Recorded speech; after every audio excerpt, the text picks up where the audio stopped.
Nothing. Welcome to the first podcast episode where my mic is tipped over. This is a compliment. Yoink. Alright, make sure you're all set up and everything. Yeah. And yeah. Alright, let's get it. Alright, welcome in to the Heard That podcast. This is our first episode ever. Alongside me, I got my brother Dante, and I am Peyton. We are the Heard Brothers, hence the name. So we just decided one day that we wanted to start a podcast, and that one day was quite literally yesterday. Kind of just thought of everything on the fly. Went out, bought some equipment today. If you notice, we got mics. They're not plugged in right now. They're not doing shit. They're actually just there for looks. Yeah, they're just there so you guys think we're professionals or some shit. Yeah. But anyway, so yeah, we kind of on the fly just decided to do this, and here we are. And I'm not going to waste your time and give you guys a backstory. You know, a lot of you will already know who we are, and if you don't, you'll learn as we go along. So, we're going to roll right into this. We're both Bears fans. It is the most very unfortunate fate you could have. Like, if you're born into it, there's just nothing you can do at that point. It's just so horrible, right? You're just kind of with it, you know? So right now, you know, we got a question earlier. I'll cover this question right now. It was, what do the Bears need to finally be good? And to be honest with you, I've been asking this question I'm 18, since I could really think I've been asking this question, so probably about 13 years, and the answer is, I don't know. We have the right pieces, it seems like, most of the time, and we just can't piece it all together. It makes no sense to me. My thought is, it's just that offensive line. That offensive line is just killing us every game. Caleb's holding on to the ball for way too long, yes, but also that offensive line just isn't doing its job when it's got to be. And he's holding on to it because he doesn't want to turn the ball over. I understand that. But basically, we got 2, maybe 3 competent guys on the offensive line. We need to make that 5 out of 5 because that's the only way any team's ever good. And the only time the Bears have ever been good is when we've had a good offensive line and our run game has been better than our pass game had to be. Yeah, and I have yet to see either of those things in my life. See, I got to see the 2006 Super Bowl where we returned it for a touchdown with Devin Hester and then folded after that point. But if I had X-ray vision, I would have been able to see that. I was still in the womb, however. Yeah. So yeah, for me, it's pretty much our offensive line. I don't understand how our GM was a former offensive lineman, got cut for a reason because he was a bad offensive lineman, and yet he still can't figure out how to build an offensive line. He's still got no visualization of what a good offensive lineman is, and clearly he didn't know what he had to do to be a good one. Yeah, and for me, it's just I look at our tackles, and I'm like, all right, these guys are decent. They're a little better than I was as a lineman. Then I look at our guys on the interior, and I don't know what to think because we got Tev Jenkins who sits there, right, and half the time he's good. The other half of the time he's hurt and horrible in pass protection. That's why I said we have 2 to 3 guys that maybe are competent. We have a center who you would think is playing quarterback with the amount of times he's lined up in the backfield about a second into the play. Yeah. And then the other guard spot is about as consistent as my diet plan right now. You know, it's either Matt Pryor or earlier in the season it was Nate Davis, and it's the same thing as our center, but they're just a little bigger, so it looks cooler. I mean, we should have known with Nate Davis, though. The Tennessee Titans wanted nothing to do with the guy, and then we were just here to hand him a paycheck and call it a day. Speaking of the Tennessee Titans, the Bears obviously are going to need a new head coach this offseason. We fired ours. Mike Vrabel has been the name that I've seen brought up the most when it comes to head coaching conversation with the Bears next year. I would be completely acceptant of that. If he ever brought Ryan Tannehill to having a playable season in the NFL, I couldn't imagine what him and a few of his guys could do with Caleb Williams, and he's a defensive-minded coach, and with the skills we have on defense. I think our defense really is pretty well-rounded at most of our positions. We've been dealing with injuries. Yes, every team deals with injuries. It kind of is what it is there. But, like you said, we have the pieces on defense. We're going to have a couple free agents this offseason. I think just getting that shirt up. I think, too, if Thomas Brown does a good enough job as an OC, more or less, if we can keep him as an OC, Yeah. I'd love that because he's optimized Caleb over the past couple weeks now. That it's something we haven't seen with Caleb Williams yet, and I think that there's just upside there. And I mean, it would be unfortunate if he didn't keep his OC job just because he stepped in as interim GM Yeah. or interim head coach. Yeah. Defensively, I feel like we have 9 out of 11 really solid players, and then we're trotting out Tyreek Stevenson, who looks like burnt toast every other play, and then we're trotting out a pass rusher who you couldn't name half the time on the other side of Montez Sweat. There was a play that over the weekend that we had TJ Edwards playing a wide receiver out in coverage. Yeah. You just cannot do that. And he got burnt. And granted, Brock Purdy rolled out to his left on that play and then threw across his body. I get that. He kept up with TJ Edwards kept up with Juwan Jennings as much as he could on that play, and it still just wasn't good enough because he's a linebacker at the end of the day. Linebackers are only supposed to be able to cover 10, 15 yards, like, from the start of the play. Yeah, they're not supposed to be able to cover somebody all the way downfield. That's why you got your safeties and cornerbacks. Yeah, that's just an unrealistic ask. That's like asking an elephant to climb a tree. It just shouldn't happen. You know, it might be as tall as the tree, but it's not going to be able to climb it, right? And that's kind of what we saw on that play. Yeah. All right. Next up on our list, we have MLB signings and trades and players left on the market right now. And we are Brewers fans. We just lost Willy Adames. He went to my second favorite team. 7 years, 182 to the Giants. Good for Willie. Loved him as a player here in Milwaukee. Don't think he's going to do as good out there, just for the simple fact that it's not as much of a hitter's ballpark as Milwaukee is. Plus, he was seeing the ball better than he ever had before in his career. He struggled in Tampa. We'll see how he does out in the Bay. Yeah, and he'll be playing along my favorite player ever in the history of the game. Defensively, that is going to be my favorite left side of the infield to watch. Matt Chapman, Willy Adames. If you guys know me, you know I love Matt Chapman.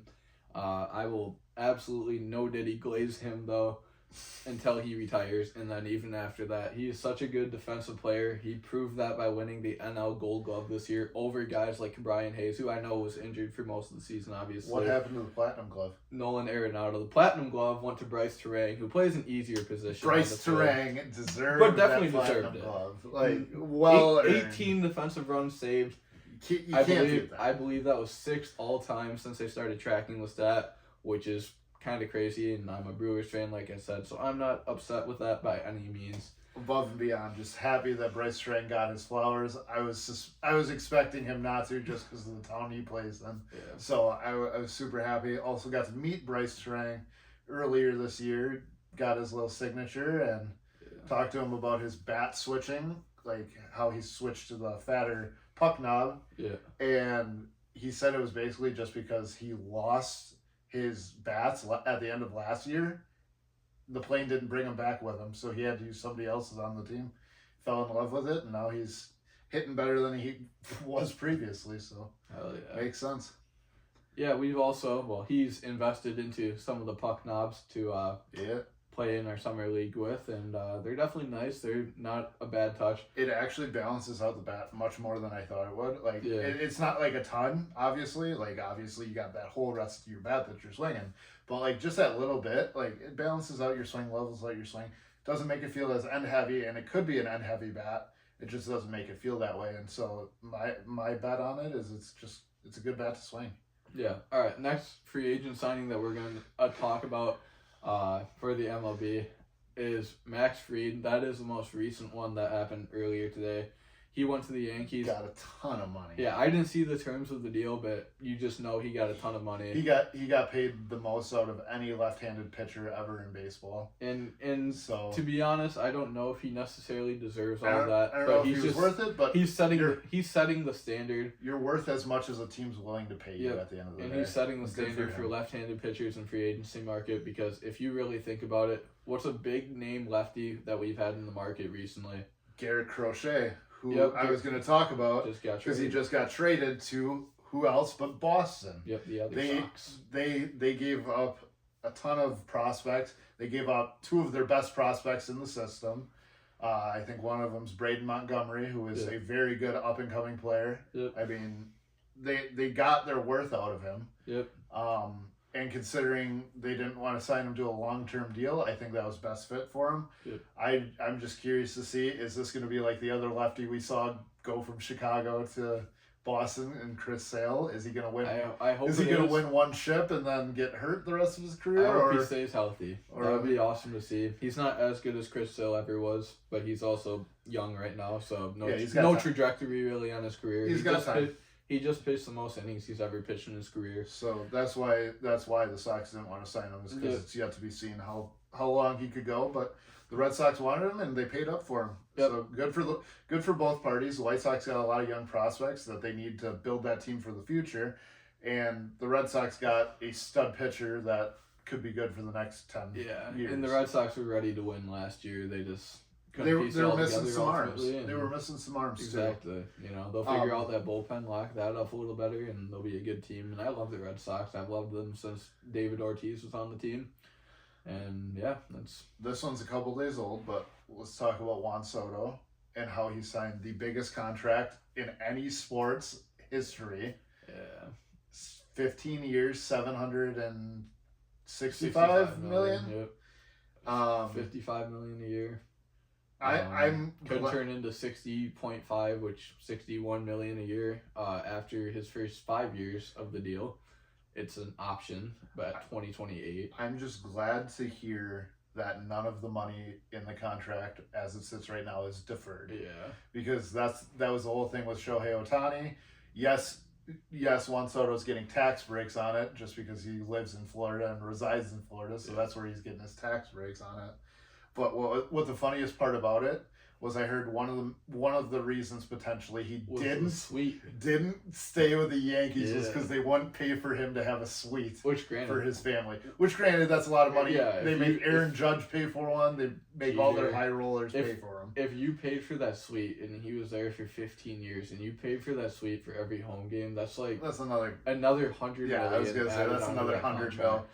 But the Mets had no problem doing it, and then on top of it, they paid him more for less years. So and the Yankees wanted another year for $5 million more, and that at the end of the day wasn't worth it for him. And me personally, I feel like I'm a better hitter than Juan Soto, just barely. Oh yeah. And nobody's knocking down my door. But I feel like if part of me holding out from a team was wanting a suite, they better give me that suite, otherwise I'm going to go somewhere else. You know what I'm saying? Especially when you're one of the best pure just a hitter guys in the MLB. Yeah, obviously I can relate to that. Shohei Ohtani, we understood why he got paid as much as he did because he's going to be pitching soon. I heard not to start the year, but he'll get mixed in throughout this year. He won't be ready for that Japan series, they said. And I'm just curious to kind of see if he lives up to what his contract is worth as well. And I think just the precedent of it, these guys keep getting paid more and more. Us being fans of the Brewers, we don't have all that money to be shelling out to people. We really don't have a chance to win. So you have to hit on your prospects at the right exact time, and they all have to hit at the exact same time. Yeah, and then you could buy a guy when we did in 2008, we bought CC Sabathia for the rest of the season. Yeah. Worth it had we went, but it's you're taking risk like that to make your team go.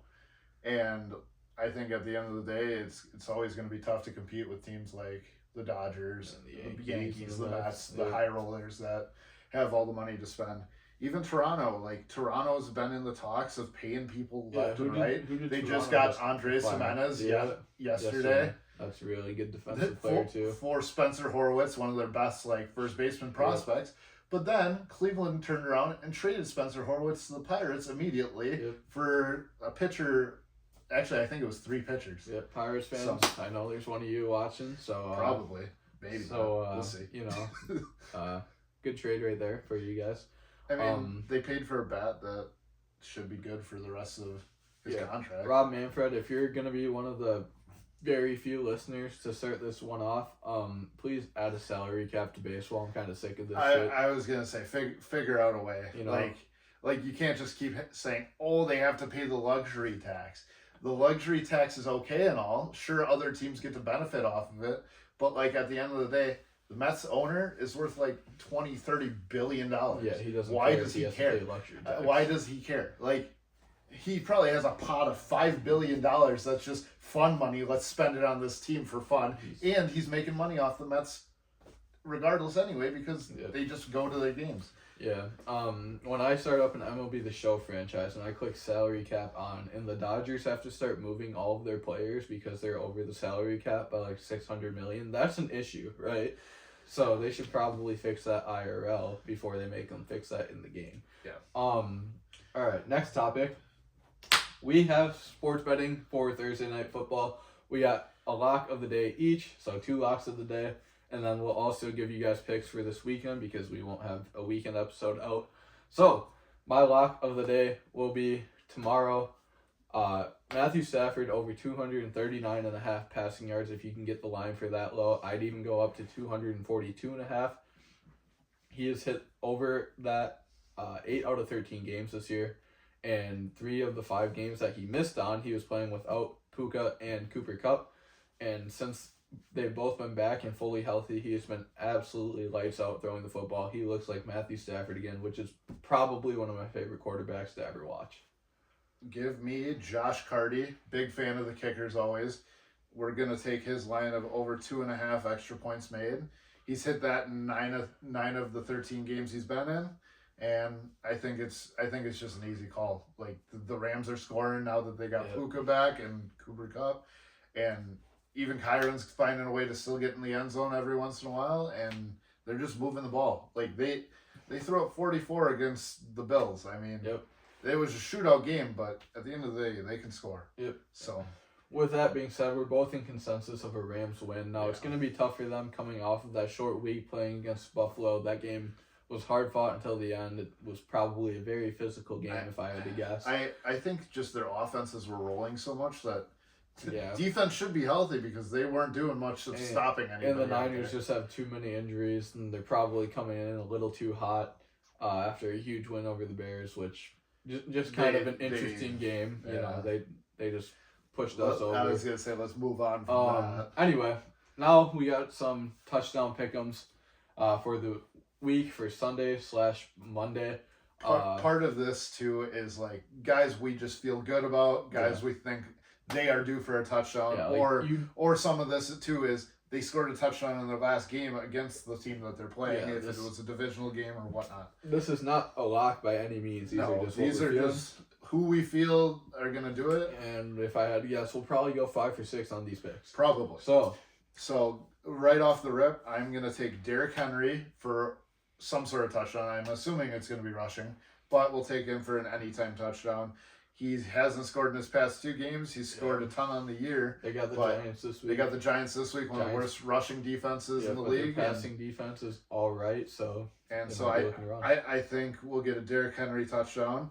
DJ Moore scored a touchdown in the last game against Minnesota. I think he can do it again easily. We'll be at that game. We'll be at the game. Probably make a podcast out there. Yeah. But yeah, give me a DJ Moore touchdown. He scored. He had 7 for 7 on receptions, over 100 yards. I think it's a doable thing for DJ Moore. Also, give me AJ Brown touchdown. He's been dealing with a lot of turmoil from the stuff he's been saying about Jalen Hurts, and I think they're gonna patch that up by feeding AJ Brown the ball. Yeah, for me this week, I got a Brian Robinson anytime touchdown. He's going against the Saints. They're 28th rush defense. They're 30th in efficiency, which essentially means that third down conversions, they're giving up a lot of rushing first downs. Red zone, they're like 31st in efficiency. They're giving up a ton of touchdowns in the red zone, and a lot of those have been rushing touchdowns. Brian Robinson has been really good all year, but now Eckler is obviously done for a while. He's on IR currently, so he's in that backfield alone by himself. That's just a gateway opportunity for him to get a touchdown. We do have Jeremy McNichols. I would worry about McNichols. We do have Jeremy McNichols. Such a white name for a non-white person. Anyway, then my second pick was going to be very, very random, but I'm going to take a Brock Bowers tutty here. He only has 4 on the season, I know, and Desmond Ridder is going to be his quarterback. I was going to say, I worry about that with Desmond Ridder. Yep, I worry about it too, which is why it makes so much sense, because usually I wouldn't make that pick, and it would hit, and he'll probably do it twice, to be honest with you guys. And that's just kind of how I'm feeling, and I know he's going to clutch up for me in fantasy while the rest of my team gives me 6 points. So I'm just looking forward to that. Big fantasy playoffs week for you. Yeah, need that AJ Brown tutty. And then the third pick for me is going to be a Joe Mixon rushing tutty, right? That's fair. Pretty self-explanatory. He's done it on many occasions this year, and I think he'll continue to ramp that up. Their passing offense is still not back to its full efficiency, so I think too, Joe Mixon's just been so good. He has filled that role that they needed in that offense, and he's doing the same thing he was doing in Cincinnati, just better now. yep, they're coming off of bye week. They're fresh. They're ready to go. Okay, so let's roll into the top 5 Yep, energy we're drinks. gonna Why get not? off of sports for right Do a now. little sidestep. Pretty much the rest of the pod, we're getting off topic with. We're getting without off the that sports. sports topic. So yeah, we're doing side quests. So side quest. top 5 energy drinks ranking. We're both caffeine addicts at this point. I haven't gone under 200 mgs of caffeine since probably the start of this year, and it's December. It's been a while. Yeah. So number 5, give me orange rainsicle. Yep. It's a good drink, like the dreamsicle flavor. Yep. Classic. It sucks because that's only if I'm like really in need of caffeine, because that's 300 milli. That's why I mix got to out for the ghost sometimes. mix to the dome. So Yeah. I mean that I love it, but like that's a good op too, is the ghost. Yep. What is your 5? My number 5 spot is going to be the strawberry Starburst C4. It used to be so much better. I swear they switched the recipe up. Either that or my taste buds are just immune to it at this point. Like, I still like it and I still drink it occasionally, but it's such a like nostalgic flavor for me that I'll just like get it on a random Saturday and I'll just be like, all right, bro, I'm dialed in. All right, and then my number 4, give me that citrus burst bum energy. It's they're so good. It tastes like a soda. It's the size of a little tiny White Claw or soda can. It is just good. Yeah. Like, its flavor is good. It tastes like a Sprite, and it's only got like 120 milligrams of caffeine. So it's good for that like later night bev where it's like, okay, I don't want to be up too late, but like also you need a little bit of boost towards the end of your day. Yeah, if you know me, you know C-Bum's like my favorite social media personality, and his business ventures are great Is too. that where the stash came from? Yes, actually. Him on stage, he rocked the stash. I figure I look just like him. I might as well keep the stash. But no, he does great things with those energy drinks. Your number 4. Number 4 for me is going to be Ghost Cherry Limeade. I think it would have been higher if I didn't overuse it. I think there was a point where I literally had it for 2 weeks straight, 14 days straight. I had the Cherry Limeade Ghost, and that was probably an issue. And I think I definitely overplayed it, like I said, but I'll still reach for it occasionally and I'll still enjoy it. But yeah, just kind of a bit overplayed for me. See, that's where I'm at with my number 3 being the strawberry Me too, yeah. Wow. Actually. Strawberry Starburst There you C4. I just drank it all the time. Loved it. It was probably like my number 1 at the time. Drank it way too often, and now it's kind of slipped in the rankings a little bit, but it's still up there for me. It is a top tier drink. Absolutely. For me, number 3 is going to be the Gorilla Mind Black Cherry Vanilla. If you don't know what Gorilla Minds are, you are sleeping. You can go to your nearest GMC or vitamin shop. You'll be able to find Gorilla Mind energy drinks. They taste so good. Gorilla Mind, Gorilla Mode, I think is the actual brand name. Please sponsor us. That would go insanely crazy. More. But yeah, I like the Black Cherry Vanilla one a lot, and I think that's going to slip into the number 3 spot for me. And then my number 2 is kind of newer to the scene, but it's got to be that sour watermelon Jolly Rancher from C4. So dang good. Like, the flavor is just off the charts. It's like you're just eating a mouthful of Jolly Ranchers. Yeah. Ayo. No doubt. But like, yeah, it's definitely top tier, and it's just packs that flavor. Yeah. Like, no other watermelon one on the market right now gives you that much watermelon flavor in a drink wise. So that's why that's my number 2. Alright, for me, my number 2 is going to be a Bum Energy. It's going to be the blueberry lemonade flavor. I believe that's what it's called. I don't have one in front of me, so I don't exactly remember. It is blueberry I just know the flavor, and that flavor is just spot on. Hits you in the face. 112 milligrams of caffeine, perfect for when you wake up right away. And it is just such a banger of a flavor. I need like one a week at least. And then my number 1 is the Bomb Pop from Gorilla Mind. Yep. It is just, it's top tier. The flavor is so good, and on top of it, like, it just gives you a clarity in your mind for whatever reason. I don't understand it, but it is just, it's good. Like, the flavor is just off the charts. It's like you're having a popsicle out of the freezer. Just, they put that in the can, and it's exactly what it tastes like. Yeah, that Gorilla Mind Bomb Pop's probably going to slip into my number 6. It's going to be honorable mention. I do love it. Ooh. But my number 1 is going to be the Ghost Sour Pink Lemonade. That one has That makes my never honorable mentions. That one has never failed me. I will grab that consistently. If you offer me one, I will not say no. It is so good. You literally can't miss with that. I've done my fair amount of shotguns of those, and you guys have seen them, and they're just so gas. I might have to grab one tomorrow.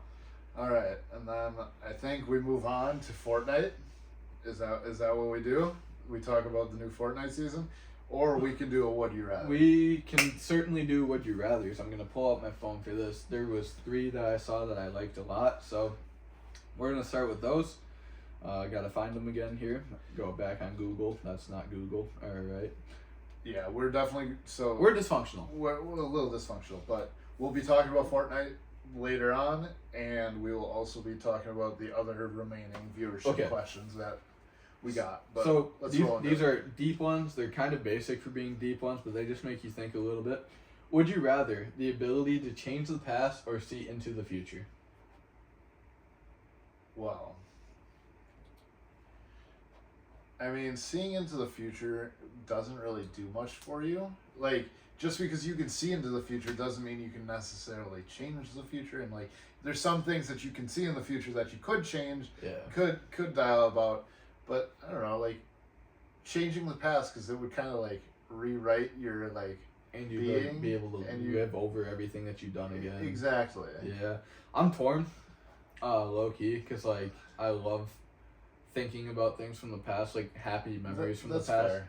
And like I know I'll never get them back. Like they just dropped OG. The nostalgia. Yeah, they just dropped OG Fortnite, and like it's cool, but it just will never feel the same. And like I wish I could play every baseball game in my life over again, but at the same time, if I were to be into the future, right, I'm a degenerate.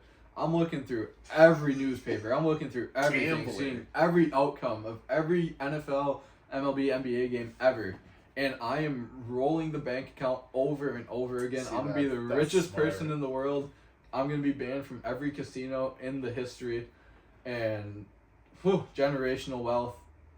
And even beyond then, generational wealth. Okay, I will say that's a good point. Yeah. Like you can cheat your way to victory. As I said, I'm torn, but I think I'm going to have to go with seeing into the future.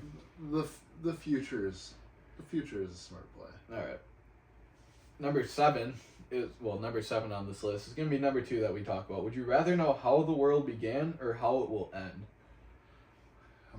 So it's kind of an interesting question. Very interesting question. I think the marvel of seeing it begin would be absolutely awesome. Yeah.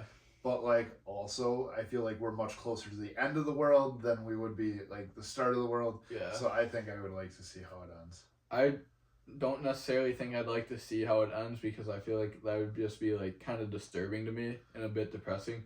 But I feel like seeing how it started, like obviously I'm a Christian, most people know this, so I like know how it began from the Bible, but it would just be good to see. Exactly. It'd be a marvel. It'd be like cool to just see let there be light and then bang, you can actually see stuff. Like that would be so cool to me. Yeah. So yeah, that's kind of where I'm at with that. That's a fair point too, and like, I don't know, like, seeing how it ends would be disturbing, but like also interesting. Like, do we take ourselves out type of thing? Yeah. Or does something else happen? Like, it does have your mind rolling, you know. Maybe robots take over the world or something. Probably AI. All right, and the last one here: would you rather it be summer forever or winter forever? Okay, I got an answer, and I know you're gonna be on the other side of the fence. Yes. So I'm gonna say summer. Hell no. Even though like I will always, anybody I ever talk to, I will tell them I'd much rather be cold than warm, just because like you can always put on more layers, you can't always take more off. Yep. So like I do understand that, but like summers here usually get up to like 80s, 90s, nothing crazy like it does down south. So like, I mean, to that extent, I think summer up here, I could deal with summer up here all year round. Yeah. For me, I definitely would choose winter all year Psychopath. long. I feel like the only thing that I really would miss from the summertime would quite literally be baseball. Like if they could find a way to play every baseball game indoor, and if I could find a way to play baseball indoor, there would be like probably nothing I miss from the summer. I can do everything that I do in summer, probably in a different fashion, but indoor. Like I can swim indoor, I can theoretically tan indoor. I would rather lift in this type of clothing than summer clothing. I'd rather play baseball outdoors. I would too, but like playing indoor would be cool too. Like I just love playing baseball in general. That's I don't really fair. care how it goes. That's fair. All right, Dude, that's concluding that session. Those are the most interesting ones I've seen. We'll probably do more in the future, but Or you guys can give us your own. yes, would you rathers. that is actually the ideal portion of this. Please give us your own questions. Send in questions. I will be posting for podcast questions every day before we shoot one. So respond to those as often as you can.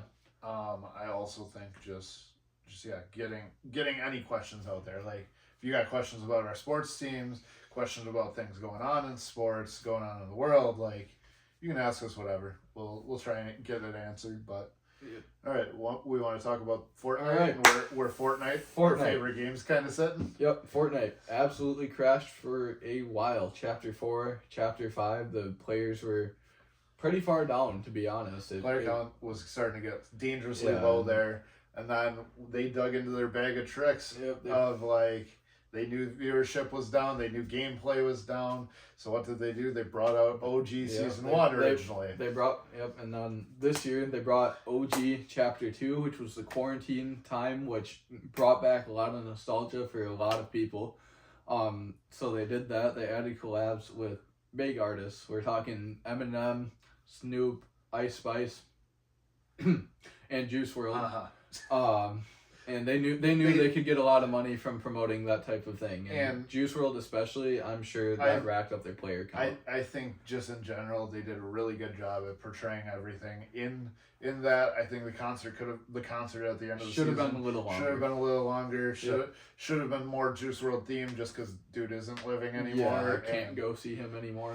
And so I think they should have done more for him. But like also I feel like the way they went about it, they treated him right and kind of got that done right. And then now we're into OG. OG starting from the beginning. So we are even season 1, Chapter 1. Yep. Which is like the season before I started playing. So I started playing season 2, Chapter 1, and I will say like I only played on this current rendition of the map for a little bit before it swapped over to having Tilted Towers and Shifty Haunted Hills, Junction. Yeah. So I only played for a limited time before it did that, but like I think now that I'm playing it, it's like it is kind of like a little more dry than I had hoped, but like also it shows the basicness of what Fortnite was and what I enjoyed. And they still kept a couple of the newer features, which I think was just a great idea on their part to just keep the features that we love now partially in the game, and then also they're starting up new modes all the time. Like today they just dropped Ballistic, which for those who don't know what it is, it's basically search and destroy from the old Call of Duty games that we've been playing forever. So I don't know. I think it's kind of weird to see Fortnite branch into a first-person shooting type of game, but I think it'll be a lot of fun, and I don't know. I'm curious to see what it's got going for its future. Yeah, one thing that I really like that they're doing right now is they're promoting like seasonal creative games, which has been fun for me and some of the homies. We played a little while ago. We played a Home Alone prop hunt, which was pretty cool, pretty accurate, down to how the Home Alone house looked. They have Murder Mystery, which is really, really fun creative game mode. Fair. They have a bunch of Christmas related settings for that mode, and that's a lot of fun to play. They have a few Christmas Zone Wars, and they're just overall setting a good tone right now, and they're players are way up on pretty much every mode right now, and I think it's great. Don't even get me started on the passes, dude. The passes is just so brilliant, Yeah. so good. If you're not subscribed to it, I would recommend. But like, go get the Fortnite Crew Pass, because you get every pass going from the music pass to the normal battle pass, the OG pass, the Lego pass, and you still get the pass for over in Rocket League. You get like a ton of different stuff. So I think it's well worth it. And now that they've changed everything to being XP only, unlocks everything for every mode. Yep. It's made that a lot easier. You don't have to put as much time into it as if you don't want to, but also it gives those players like an advantage who do play that they're also giving playtime XP. I don't know if you've seen that recently, but they've been giving playtime XP. So I don't know. Fortnite's kind of looking up, and if they make more modes like this ballistic mode, like it's only got one map right now, I can see them rolling out a couple more maps and making that mode huge. It seems like they've refigured out what they need to blow the game up again. Like they did right away. Like they figured out they need to do new stuff, but not like anything outrageous. I was gonna say, I think they're kind of finally starting to learn what the community wants, and what the communities always wanted was the game always to stay more basic and still advance in the world, but like stay more basic. My personal opinion, I wish they would like ease off of so many collabs. I want them to make the collabs more special again. Like the Rappers collab for that season felt amazing just because it was a big deal. It was solely what the season was revolving around. Yeah. But like all these little collabs, like all the Disney collabs, I don't think they need all that. But is what it is. Yep. All right. I think the last topic that we have here is any other viewership questions we didn't cover. Viewer questions, which we only got a few today, and that kind of sucks. There's my beautiful notification sound. That kind of sucks. So please respond more once you see us post these. So the first question that's actually a question on here is, where does one find your podcast? I'll probably post this as a clip on our story, but you can find us on YouTube, Spotify right now, and probably SoundCloud. And potentially SoundCloud if Spotify doesn't let us upload right away. I think there's a verification process, but we're trying to get that figured out right now. Correct. So I will let you guys know. Moral of the story. The next one is what we kind of covered earlier. What do the Bears need to be good? Interior offense linemen and coaching. That's pretty much the extent of that. And then the one that we'll get deepest into is the best strategies to produce consistent profit in sports betting, and then also a parlay you like. And we didn't really get to the parlay we liked. We cooked up an anytime touchdown one, and we gave you lines. I think we should leave it to you guys to make the whole parlay itself. Yeah. But we kind of did give you enough to pick. And we can cook up locks of the day on our stories. Every day if you guys want to see that. But yeah, strategy for making money in sports betting. So this year I'm up $1,200 on Fliff. If you don't use Fliff is the way to go. Yeah, literally $3 up until you're up to $5, and then if you drop back below, you still get your free $. Yeah. So well worth it. Best strategy for sports betting and making profit. What I did all summer with MLB is literally just to play straight picks and occasionally play a two-legger if you want. So essentially this summer, what I did is I got up to my $5, whatever, and then I had like $2 more in XP. You can get free money off XP. So I had like a few more dollars in free XP, and I placed a two-legger and that hit. And I placed another two-legger later that day and that hit. And then the next day I placed a straight pick, and by the end of that week, I was already up to like $350 just off of straight picks and two-leggers. Everyone wants to run a parlay, and that's great, and parlays are cool when they hit. But when you go 3 for 4 on a parlay, there's just nothing you want to do more except maybe do a cannonball off of a bridge with no water underneath it. Yeah, it's a tough scene. It's a heart-wrenching thing once you get that rug just taken out right from below you. Yeah. But I will say, like, if you're going to do big parlays, put less money on them. Yeah. Like you can do. So my big hit of the summer, I picked a game from each game of the MLB that day. Yeah. And I just picked the winners, straight winners. And I turned like 10 cents into $250. Yeah. Well worth it at the end of the day. But it takes stupid luck. Again, and I'm not betting multiple dollars on these 10 leg, 15 leg, whatever parlays. Yeah, if you love parlays like most people do, that's why Keep people the play. money low. That's Keep why the money people low. play Prize Picks and Underdog.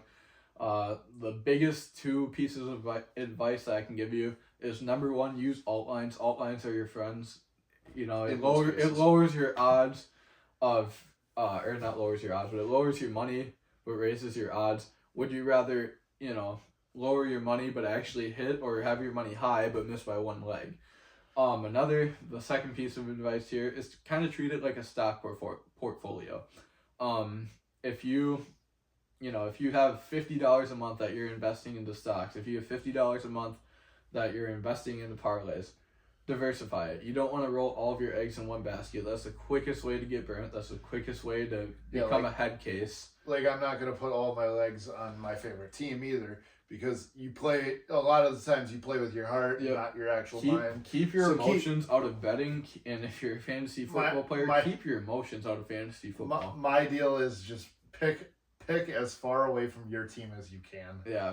Because you'll bet emotionally no matter what. Like, absolutely. Even if you're going in with the mindset of, oh, I'm doing this because I want to bet towards my team, but like also I don't want to take it too personally. Yep. Don't do it though, because like us being Bears fans, I've come to learn that like if you get disappointed by your team losing that day, and then your parlay doesn't hit because your team lost, it just compiles on itself, and it's just not a good look. Yeah.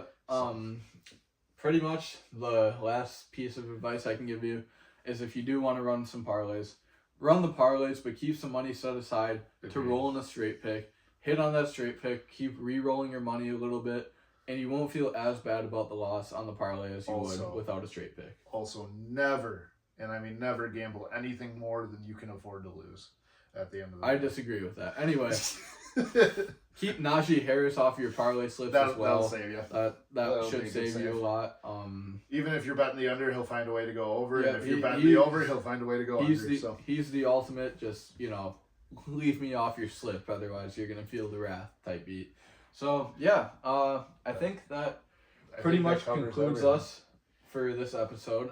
In the future... First pod down? Yeah, in the future we will be more well-oiled than we were today. No Diddy. Obviously, it's our first roll. Yeah. So we'll get better. We'll get better as this goes along. At least probably half of our future podcasts will be on Google Meets. So we'll get all of that figured out video-wise.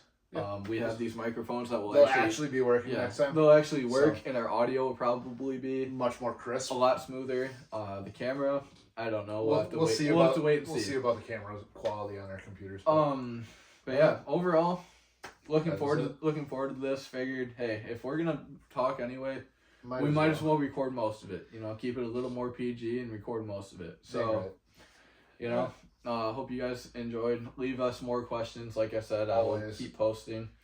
Please drop likes if you liked what we're kind of doing. If you're seeing this on YouTube, let us know how we did. I think on Spotify too, you can leave comments too. It's just kind of if you see ways to improve, let us know, and let us know any future concepts you want us to talk about. We're just gonna roll into a bunch of different stuff as this goes on. As you can see, we kind of were a little more random today with it. Yep. I think that'll be kind of the way of the future. Kind of have an outline, but you might as well switch it up as well and just kind of go off the top. So, yeah, it's going to conclude it for the first episode. Deuces. Hope you guys enjoyed, and we will see you at some point next week.